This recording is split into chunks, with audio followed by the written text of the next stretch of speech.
안녕하세요. 이곳에서 여러 사연들을 재미있게 듣고 있는 50대입니다. 저에게는 너무나 소중한 사랑스러운 딸이 있습니다. 제 평생을 딸을 위해서 살았다고 해도 과언이 아닐 정도로 저에게는 딸이 정말로 소중합니다. 남편과는 현재 이혼을 한 상태예요. 자꾸만 시댁 식구들이 저에게 너무하다면서 말을 해오길래 내가 정말 너무한 건가 싶어 이렇게 글을 쓰게 되었습니다. 남편과는 성인이 되어 지인의 소개로 만나게 되었습니다. 늦둥이 외동딸이었던 저는 활달하고 적극적인 남편이 좋았습니다. 연애를 하다가 20대 초반에 저희는 결혼을 하게 되었고 바로 임신을 했죠. 그때까지만 하더라도 남편은 세상 다정하고 좋은 남편이었어요. 여보, 나랑 결혼해줘서 정말 고마워. 내가 지금은 보잘것없고 가진 것도 없지만 평생 당신이랑 아이를 위해서 열심히 일할게. 열심히 일하다 보면 우리도 좋은 날이 오겠지. 당신만 내 옆에 있으면 세상 못할 일도 없을 것 같아. 당신이랑 결혼을 한 건 내 평생 가장 큰 축복이라고 생각해. 그러니까 다른 걱정하지 말고 건강하게 아이 잘 키워줘. 알았지? 당신 덕분에 내가 마음이 놓인다. 주변 보면 결혼하고 나서 후회한다는 사람들도 많이 있는데 나는 당신 만나서 후회 안 하고 잘 살고 있는 것 같아. 뱃속의 아이도 무럭무럭 잘 크고 있고 거기다가 남편까지 열심히 일해주니 나는 정말 행복하네. 가정을 꾸려서 산다는 게 다 이런 걸까 싶어. 우리 엄마 아빠도 늦게 결혼하셔서 나를 늦게 낳으셨잖아. 그래서 더 내가 소중하셨다는데 우리도 그렇게 알콩달콩 살 수 있을까? 그럼 여보, 내가 그렇게 살 수 있도록 해줄게. 당신 평생 고생 안 하고 살 수 있도록 내가 지금부터 노력할 거야. 그러니까 걱정하지 말고 태교만 잘하고 있어. 뭐 먹고 싶은 거 있으면 언제든지 말하고. 임신하면 이것저것 먹고 싶은 것도 많다고 하더라. 내가 그거 다 사줄 테니까 걱정하지 말고 나만 믿어. 남편은 저와 아이를 위해서 열심히 일을 하겠다고 제 앞에서 다짐을 했어요. 항상 행복할 줄만 알았던 저에게 고생문이 열리게 된 것은 딸이 태어나고 돌이 되었을 무렵이었어요. 갑자기 집에 누군가가 찾아왔고 문을 열어보니 남편 이름을 말하면서 갑자기 돈을 달라고 했어요. 영문을 몰라서 가만히 서 있으니 출근을 했다던 남편이 허둥지둥 들어와 그 사람과 실랑이를 벌이다가 둘이서 나가 저녁 늦게서야 집에 들어왔습니다. 여보, 아까 찾아온 사람은 뭐야? 갑자기 빌린 돈을 달라고 해서 너무 깜짝 놀랐어. 당신 친구야? 나는 한 번도 못 봤던 친구 같은데 무슨 돈을 빌렸어? 갑자기 왜 돈을 빌렸어? 급하게 써야 할 곳이 있었던 거야? 처음에는 당신 이름을 말하길래 나는 무슨 친구인가 해서 문을 열어줬는데 다짜고짜 돈을 달라고 하길래 너무 황당했어. 무슨 일이야? 무슨 일이 있는 거야? 그게 여보, 사실은 나 직장 그만뒀어. 내가 그만둔 건 아니고 잘렸는데 어쨌든 당신이랑 딸은 먹여 살려야 하잖아. 그래서 일용직 일을 매일 다니고 있었는데 거기서 알게 된 사람이야. 그래서 아마 당신은 누군지 몰랐을 거야. 집 주소를 알려준 적이 없었는데 어떻게 찾아왔는지 모르겠네. 어쨌든 내가 잘 해결했으니까 걱정하지 마. 왜? 왜 일 그만뒀다는 얘기 안 했어? 그래도 그런 얘기는 바로바로 해줘야지. 그래서 지금은 일용직을 다니고 있는 거야? 매일 그럼 출근한 게 아니고 일용직을 가려고 그 새벽에 나갔던 거였어? 아니, 일이야 그렇다 치더라도 아까 온 사람은 빌린 돈을 달라고 하던데 그건 또 무슨 말이야? 들어보니까 금액도 꽤 되고 직장 그만두고 월급 채우려고 돈 빌렸던 거야? 사실 당신한테 말해야 할 것 같은데 저 사람이 돈 빨리 벌 수 있다면서 도박장을 소개해줬어. 처음에는 한 번 할 때마다 돈도 많이 따서 괜찮을 줄 알았는데 나중에 정신 차려보니까 내가 거기 빠져있더라고. 저 사람한테 돈을 빌려서 하게 되었는데 결국 갚지 못했어. 이래서 갚는다고 했는데 당장 달라고 하길래 그냥 무시하고 있었거든. 솔직히 집까지 찾아올 거라 생각하지 못했어. 미안해. 뭐? 도박이라고? 당신 지금까지 도박을 했던 거야? 그럼 그 빚 때문에 우리 집까지 찾아온 사람이었어? 아니, 어쩌자고 그거래. 얼마나 빌렸길래 저렇게 집까지 찾아온 건데? 여보, 이건 내가 다 알아서 해결할게. 다시는 그런 거 안 할 테니까 제발 용서해줘. 내 말 못 믿겠으면 바로 우리 본가에 가서 내가 약속할게. 내 입으로 엄마 아버지한테도 다 얘기할 테니까 제발 나 한 번만 믿어주라. 내가 처음에는 그냥 생활비 벌려고 간 거였거든. 가니까 처음에는 잘 됐는데 이게 끝까지 가지는 않더라고. 여보, 한 번만 용서해줘. 남편은 제 앞에서 무릎을 꿇고 용서를 구하였고 절대로 다시는 하지 않겠다며 말을 했습니다. 거기다가 제가 못 믿을까봐 바로 다음날 시댁에 가서 자신이 어떤 일을 했는지도 다 얘기를 했죠. 시댁 역시 남편의 일로 뒤집어졌고 난리가 났었습니다. 시부모님께서는 남편의 빚을 갚아줄 테니 이번 한 번만 넘어가 달라며 말을 하셨습니다.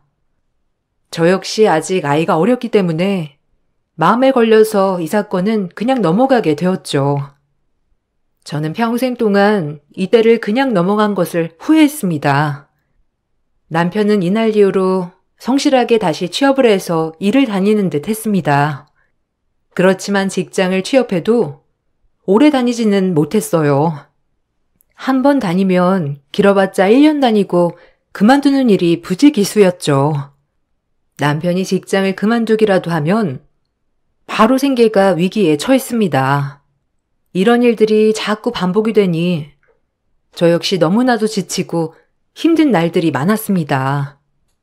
버티고 버티다가 아이가 어느 정도 말을 하기 시작하면서 저는 일을 시작하기로 다짐했습니다.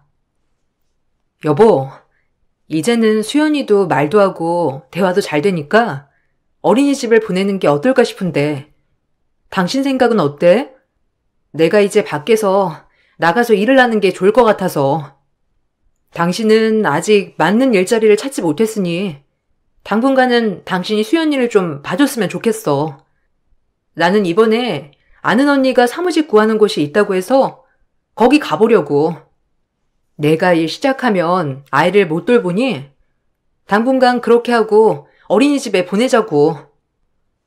아니, 내가 아무리 일을 쉬어도 1년 이상 쉬어본 적이 없는데 그동안 벌어다 준 돈은 하나도 남겨주지 않고 썼던 거야? 아니, 살림을 어떻게 했길래 당신이 일을 해야 되겠다고 말이 나와?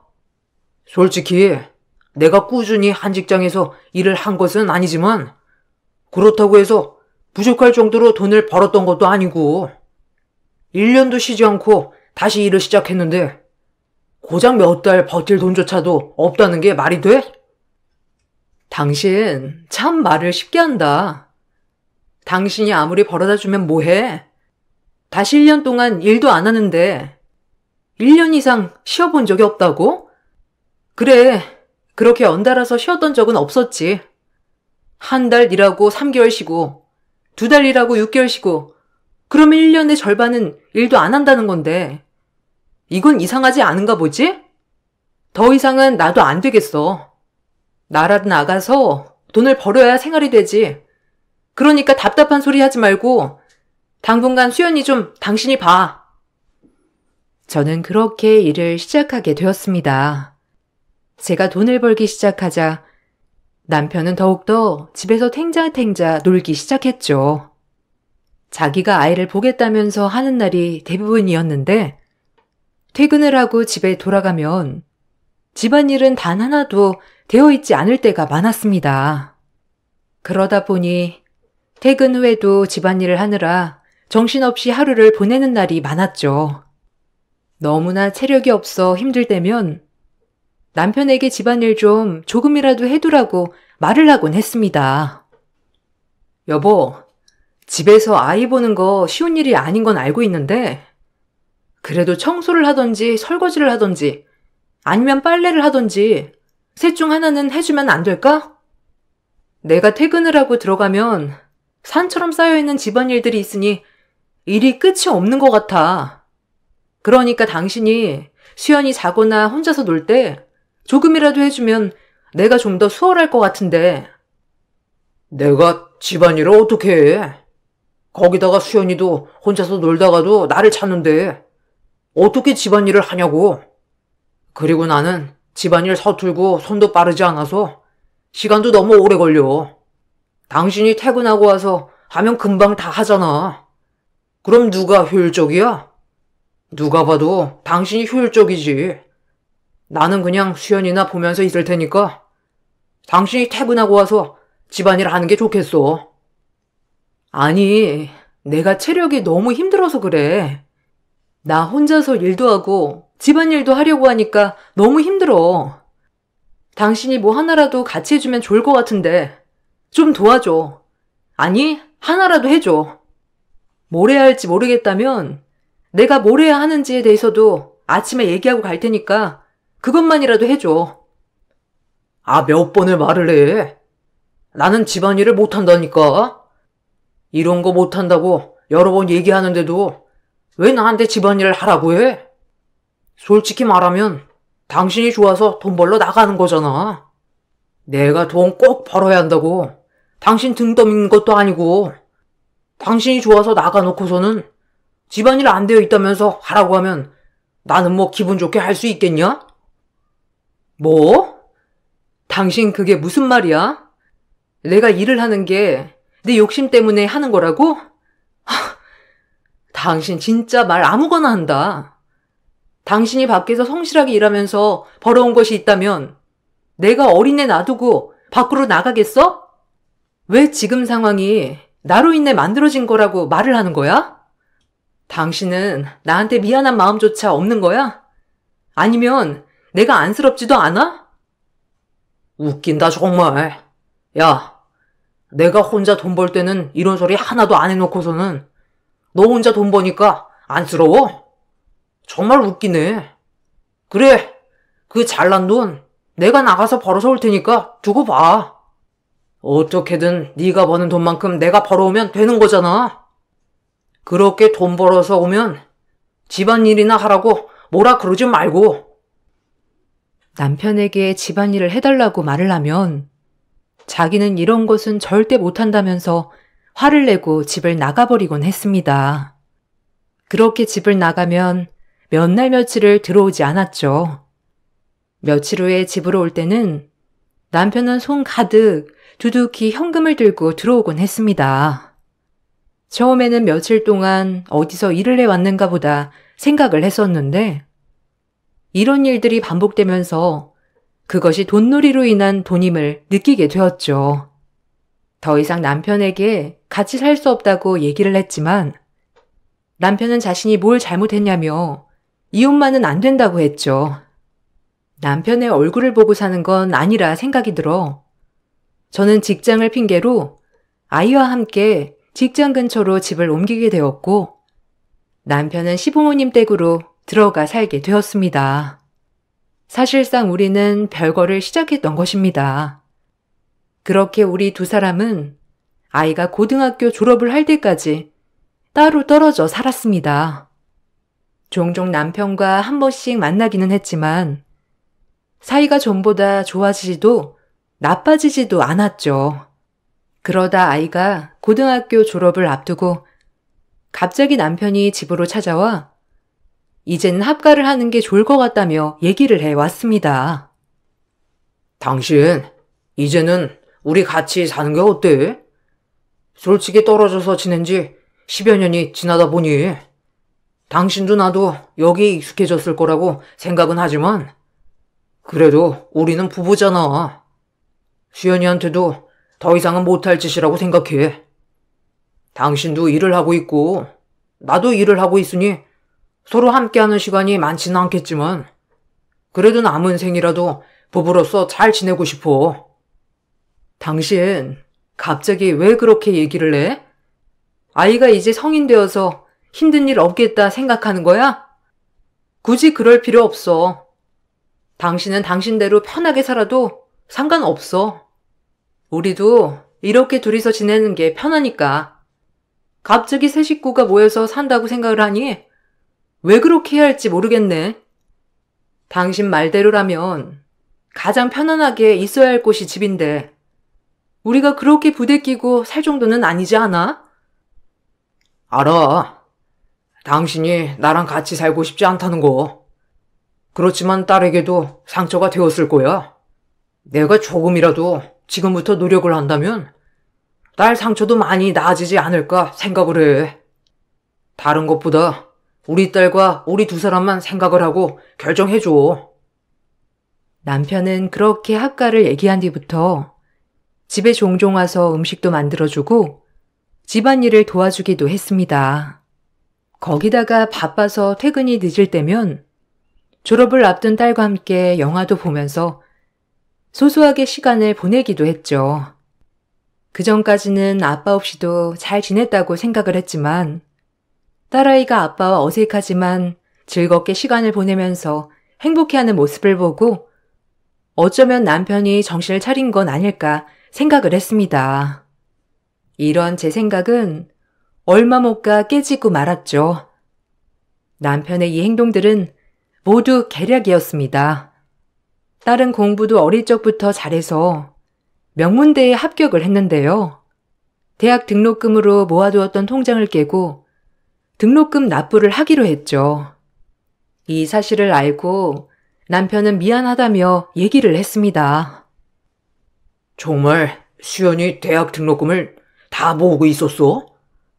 아휴, 사실 한두 푼도 아니라 이번에 등록할 때 좀 도와줘야 하는데 고민하고 있었거든. 사실 지금은 내가 넉넉한 형편이 아니라서 어떻게 해야 할까 걱정했는데 정말 당신 대단하다. 그럼 지금까지 모으고 있었던 거야? 수연이 가는 대학 등록금이 정말 장난이 아니더라고. 당신 정말 대단해. 그리고 미안해. 당신 혼자 이 부담을 지게 해서. 괜찮아. 우리 딸 좋은 대학 가니까 내가 정말 기분 좋게 다 낼 수 있어서 다행이지. 딸 공부도 정말 잘하는데 대학까지 등록할 돈이 없어서 못 간다면 너무 속상하고 힘들 것 같아. 그래도 이렇게 마련할 수 있어서 다행이다. 정말 잘 모을 수 있을까 고민이 많았거든. 그리고 당신도 너무 미안해할 필요 없어. 그냥 이렇게 아빠 노릇 뒤늦게라도 해주면 나야 고맙지. 요즘 수연이가 정말 행복해하는 것 같아. 그런가? 수연이 결혼할 때는 내가 꼭 도와줄게. 알았지? 당신 혼자서 수연이 이렇게 장하게 키우느라 고생 정말 많이 했겠어. 아이 등록금은 내가 잘 가지고 가서 낼 테니까 당신도 그냥 편하게 쉬어. 그 다음날 남편은 미리 뽑아둔 등록금을 들고 사라졌습니다. 야반도주를 했던 것이죠. 남편이 하루아침에 사라지자 주변에서 사고가 난 것은 아닐까 신락 같은 희망을 갖고 있었습니다. 그렇지만 대학에 연락을 해보아도 등록이 되었다는 답변이 들리지 않아 속이 타들어갈 지경이었죠. 그렇게 저희는 다시 한번 더 남편의 배신을 느끼게 되었습니다. 그날 이후로 저와 딸은 서로를 의지하면서 상처를 묻고 살고 있었어요. 살면서 아빠, 남편이라는 이야기는 한 번도 입에 올리지 않았죠. 그렇게 저희는 10년의 세월을 다시 겪게 되었습니다. 시간이 지나 딸아이는 어엿한 직장인이 되었고 함께하고 싶다는 남자친구와도 연애를 시작했습니다. 딸아이가 결혼을 하겠다며 말을 하고 난 후에 데리고 온 예비사이도 정말 반듯한 사람이었죠. 성실하고 똑똑한 사이였고 지역 내 검사였습니다. 더군다나 예비사이의 집안 역시 검사 집안이었고 부잣집으로 소문이 난 곳이었어요. 사실 그 어떤 것보다 제가 걱정을 했던 것은 저희 집의 사정을 다 알고 있는 거였어요. 혹시 내가 혹시나 해서 하는 말인데 수연이 만날 때 가정사도 많이 들어보았나? 우리 집에 수연이 아빠가 없네. 10년 전에 실종된 상태로 아직까지 연락이 되고 있지 않아. 홀어머니라 사돈댁에서는 좋지 않게 생각을 하실 수도 있으니 미리 다 얘기를 하는 것이 더 좋을 것 같아서. 자네, 수연이 상황을 다 알고 있는 건가? 네, 어머님. 수연 씨랑 연애하기 전부터 정말 많이 이야기를 들었어요. 아버님께서는 실종되셨고 어머님께서 어릴 적부터 자신을 키워주셨다고 말을 했습니다. 저희 집에서도 이와 같은 사실을 다 알고 있어요. 그러니 너무 걱정하지 않으셔도 됩니다. 저는 오히려 어머님께서 정말 대단하신 분이시라고 생각이 들어요. 부부 둘이서 아이 한 명을 키우는 것도 힘든데 어머님께서는 홀로 키우셨잖아요. 아니야. 수연이가 그만큼 영특하게 잘 커졌지. 사돈댁에서 아신다니 다행이구나. 혹시나 이런 부분들이 결혼을 하는데 영향을 미칠 수도 있겠다 생각을 했었어. 고민이 정말 많았는데 그래도 잘 이해를 해주셨다고 하니 감사하네. 아버님에 대한 이야기도 수연 씨에게 많이 들었습니다. 사실 어머님께 어떻게 말을 꺼내야 할지 저도 많이 고민을 했는데 이 부분도 저는 부모님께 충분히 얘기를 해둔 상태입니다. 저희 어머니 아버지도 그런 건 상관없다고 하셨고요. 그러니까 너무 걱정하지 마시고 수연이 저랑 결혼하게 허락해 주십시오. 예비 사이의 집안이 워낙 좋은 집안이었기 때문에 처음에는 우리 집 사정을 알고 반대를 하는 건 아닐까 생각을 했었는데 알고 보니 딸아이가 너무나 마음에 들어 그 모든 것도 신경이 쓰이지 않았다는 사돈댁의 답변이 있었습니다. 상견례 장소에서도 사돈댁에서는 아무것도 해올 필요 없이 잘 살기만 하는 것만으로도 감사하다고 얘기를 해주셨죠. 저는 그런 좋은 집안으로 딸이 시집을 가는 것 같아 뭉클하고 기특하기도 했습니다. 그렇게 차분하게 결혼식을 준비하고 결혼식 당일 사건이 발생했습니다. 미리 와서 결혼식 예행 연습을 하고 있었던 제 곁으로 누군가가 다가온 것입니다. 바로 10년 전 야반 도주를 하고 나서 잠적한 남편이었어요. 알고 봤더니 그동안 남편의 자취를 모른다던 시댁 식구들은 남편과 연락을 하고 있었고 이번에 딸 결혼 소식까지 듣게 되어 찾아오게 되었다고 말했습니다. 당신 어떻게 여길 왔어? 어떻게 여기가 어디라고 와? 10년 만에 나타나서 뻔뻔하게 딸 결혼식을 와? 당신 제정신이야? 내 딸 결혼식에서 큰 소리 내고 싶지 않으니까 당장 이 자리에서 꺼져. 좋은 말 할 때 가라고. 안 그러면 바로 경찰 불러서 당신이 내 딸 등록금 훔쳐서 달아난 거 다 말할 테니까 조용히 꺼지라고. 참나. 당신 참 독해졌네. 아니 내 딸 결혼식인데 아빠가 참석을 해야지 어딜 간다는 거야? 그럼 오늘 우리 수연이 팔짱 끼고 여기 한번 걸어보는 건가? 결혼 소식 들었어. 여기 사돈들 잘 산다며? 어쩐지 결혼식을 이런 곳으로 잡았다고 하길래 깜짝 놀랐는데 역시나 사돈집이 잘 사는 집이구먼. 나 없이 꼬질꼬질하게 사는 것 같더니만 딸내미 시집 하나는 잘 가네. 뭐?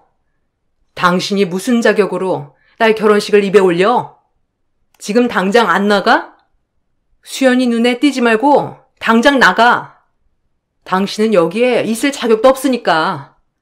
당신이 나가고 나서 우리들 얼마나 상처받았는지 알기나 해? 그리고 어떻게 결혼식 한다는 건 알았어? 참나. 그동안 뻔뻔하게 우리 소식 들으면서 다녔던 거야? 뭐 이렇고 저렇고 일단 그건 나중에 얘기하고 지금은 당장 나가. 내가 왜 나가야 하지?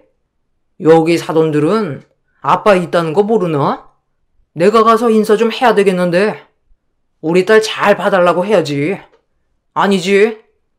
돈 많은 집안이니 사이 잘 봐줄 테니 뭐라도 좀 달라고 해야 하나? 아, 내 인생이 이렇게 풀릴 줄이야 몰랐는데. 우리 딸 부자 남편 물어오다니. 역시 나한텐 복덩이긴 하구나. 남편의 말에 경악을 하면서 쳐다보고 있었던 그 순간 저를 보고 예비사이가 곁으로 다가왔습니다.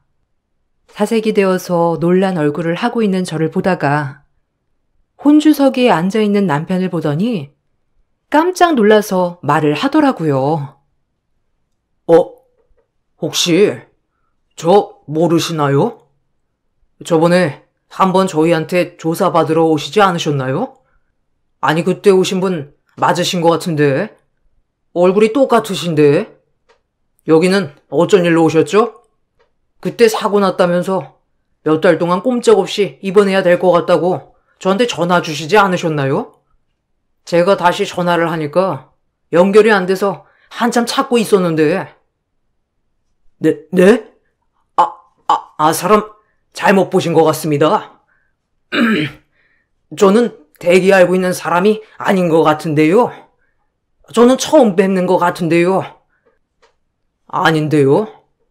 거기에 문신한 것도 똑같고 상처 있는 것도 똑같은데요. 여긴 어떻게 오셨죠? 결혼식에 오신 건가요? 예비사이의 말에 남편은 화들짝 놀라더니 갑자기 혼주복으로 입어왔던 양복 상의를 찢듯이 벗어버리고 자리를 피했습니다.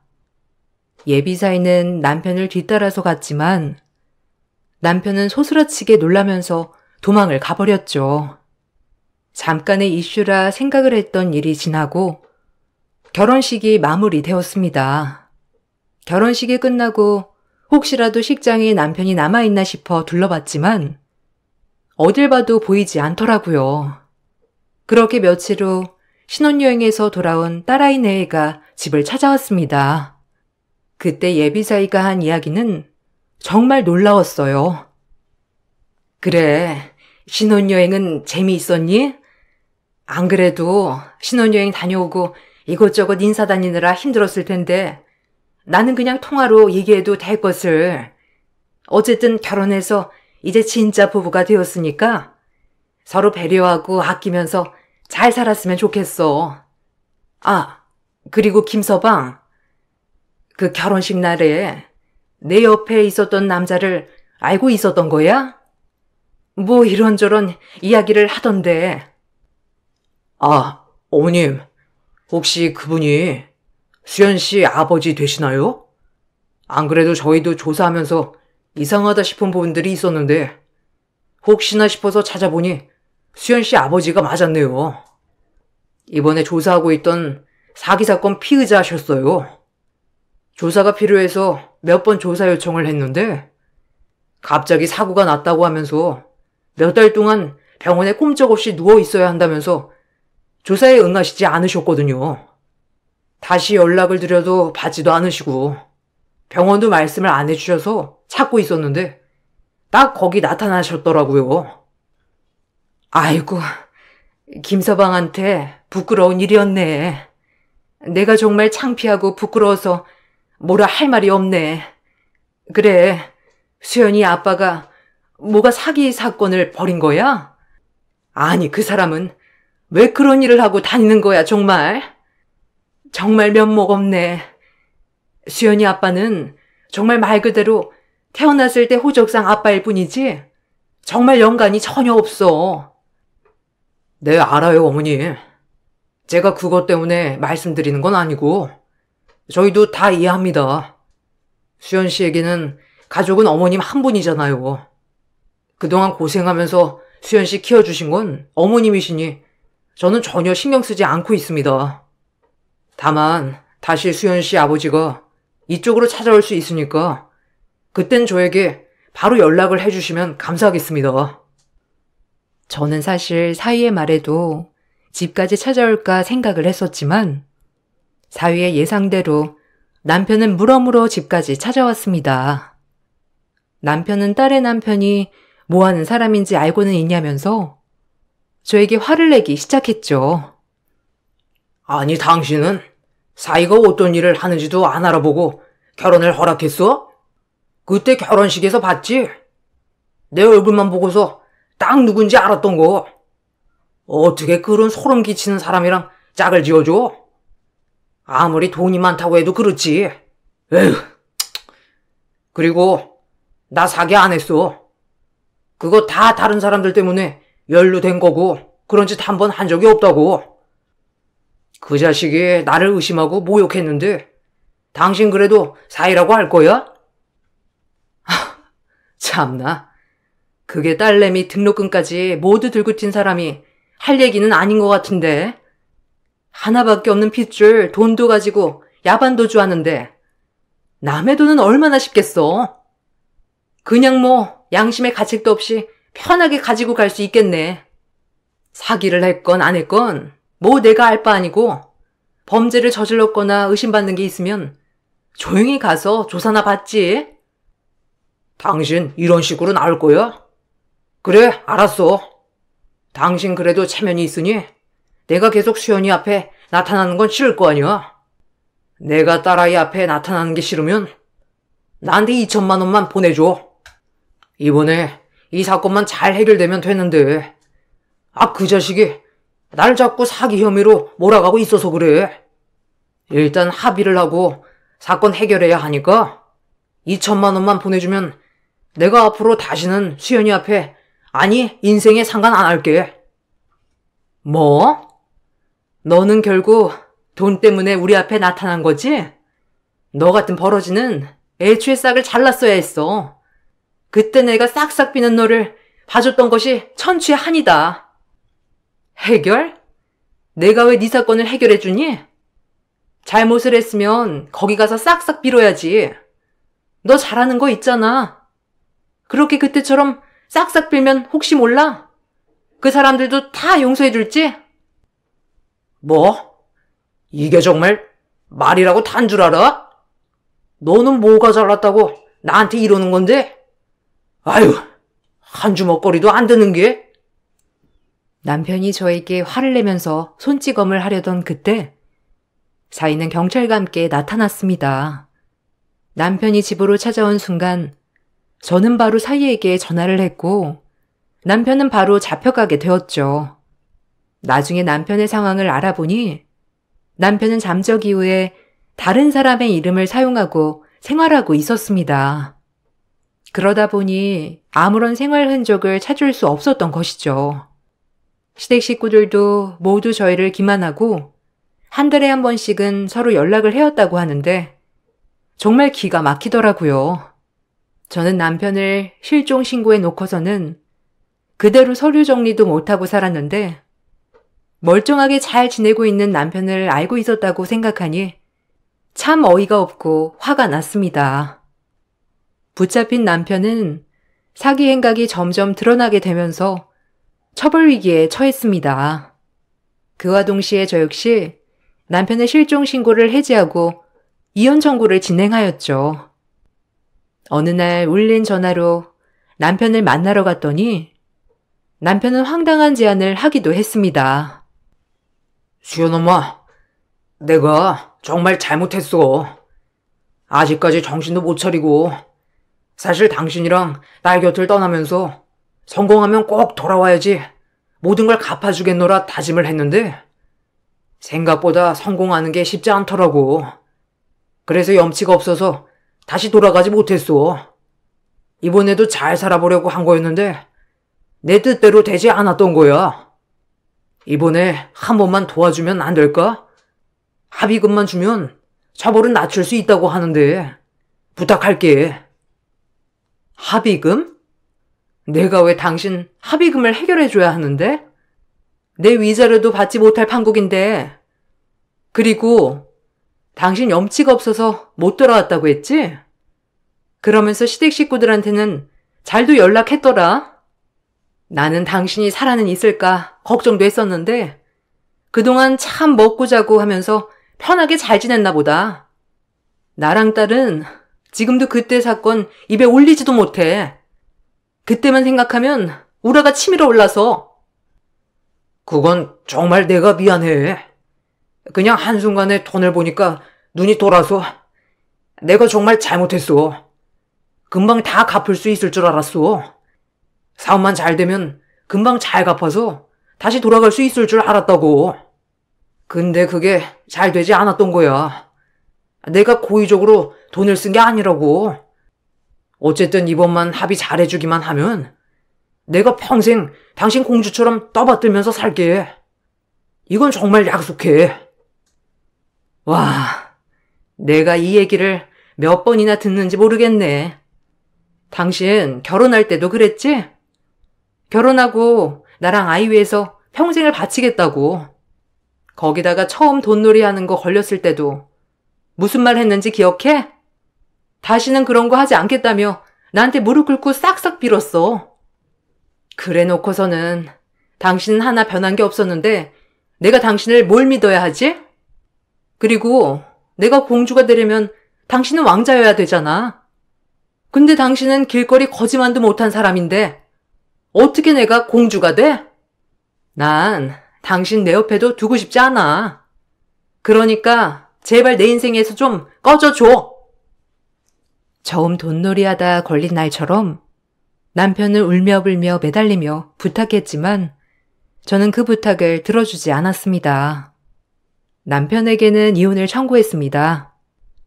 그동안 생활비는커녕 양육비도 주지 않았던 남편에게 지금까지의 모든 사실들을 밝힌 후 이혼을 청구하였죠.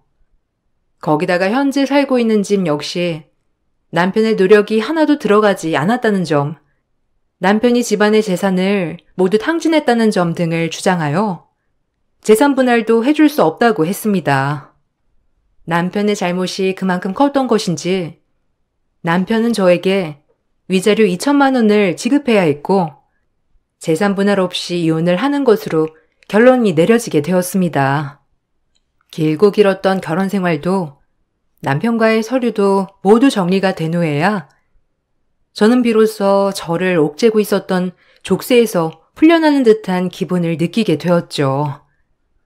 딸도 결혼을 하면서 독립을 하고 이제는 저도 제 인생을 살고 있어요.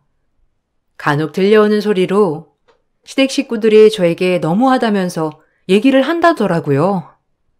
정말 제가 너무한 건지 아니면 저쪽 사람들이 뻔뻔한 건지 모르겠네요. 내 인생의 암흑기 같았던 시기를 이제는 다 빠져나온 것 같습니다. 앞으로 행복한 일들만 있겠죠. 저희 긴 사연을 들어주셔서 감사합니다. 여러분들의 앞날에도 밝은 빛만 가득하시길 바랄게요.